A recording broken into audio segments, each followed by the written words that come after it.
Wheel of Fortune host Pat Sajak has offered to take a contestant with him on a road trip.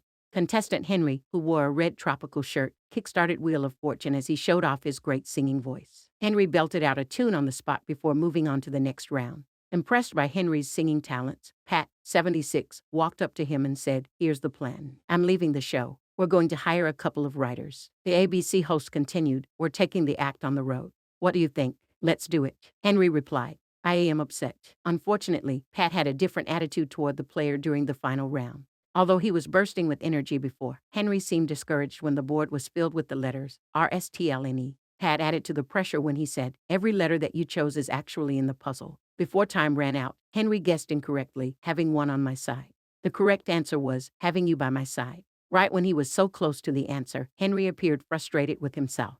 After Pat revealed he would have won a brand new Ford, Henry stomped his feet behind the host and started yelling. When Henry finally cooled down, he said, "It's fine, cool beans. Thank y'all." Pat seemed to be mocking Henry as he said to the camera, "I think he's taking it rather well, don't you?" In the background, Henry shouted, "I am upset." In January, Pat revealed audiences in Hawaii will be watching his acting talents. While speaking to KHON2, Pat announced his upcoming performances in the Neil Simon comedy, The Sunshine Boys, at the Hawaii Theater in June. KHON2 news anchor Joe Moore will also be joining the cast. During his virtual chat, Pat mentioned this might be his last performance in Hawaii because it is difficult to find plays written for guys our age. "We are age appropriate for Sunshine Boys, sadly." He closed, "This could be the play's swan song as well." Wrestling moves. Unfortunately, Pat demonstrated he could never be a wrestler when he was recently put a contestant in a headlock on national television. He was unable to take the player, Fred, to the ground after boasting, "You want me to body slam him for you? I can do that." After the show returned from the commercial, Vanna White, 66, mocked her co-host and teased, "I had no idea you were a wrestler."